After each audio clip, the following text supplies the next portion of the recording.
This woman, due to suffering from infertility, actually wants a human man to treat her. She takes the initiative to lift her thin blouse, flashes a seductive smile, and begins to slowly approach Jack. However, the beautiful Yukiana fails to arouse Jack's desire, simply because he has a tragic past. During high school, he climbed Mount Everest with a friend, but was pushed off a cliff, crashing harshly into the snow, unable to move at all. As he waited quietly for death, a cold wind blew. The one who came was the legendary Yukiana. She wore a white headscarf, dressed in a pristine white robe. Jack once thought he was frozen silly, but the next scene completely amazed him. The Yukiana waved her hand gently, and snow on the ground gradually formed a snow dome, quickly surrounding the two of them. Jack was deeply confused why the Yukiana saved him. It turned out she just didn't want to be disturbed. After all, if a casualty appeared on the mount, large groups of people would soon come to search here, and to prevent similar accidents in the future, people would definitely develop the mountain area. So compared to that, she thought rescuing Jack was more cost-effective. The Yukiana told the man,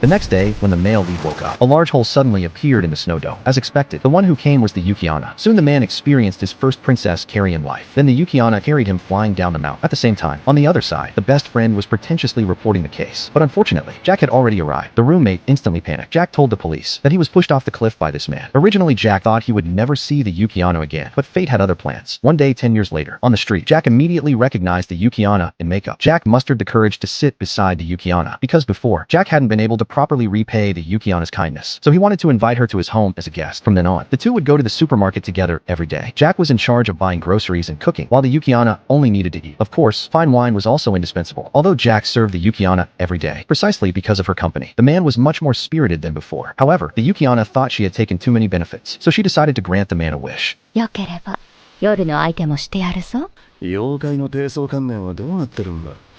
それにそこまで君に頼るのは現状じゃ情けなさすぎるよ。スウェゼンクアヌは恥とも言うぞ。ああ、それとも尻派か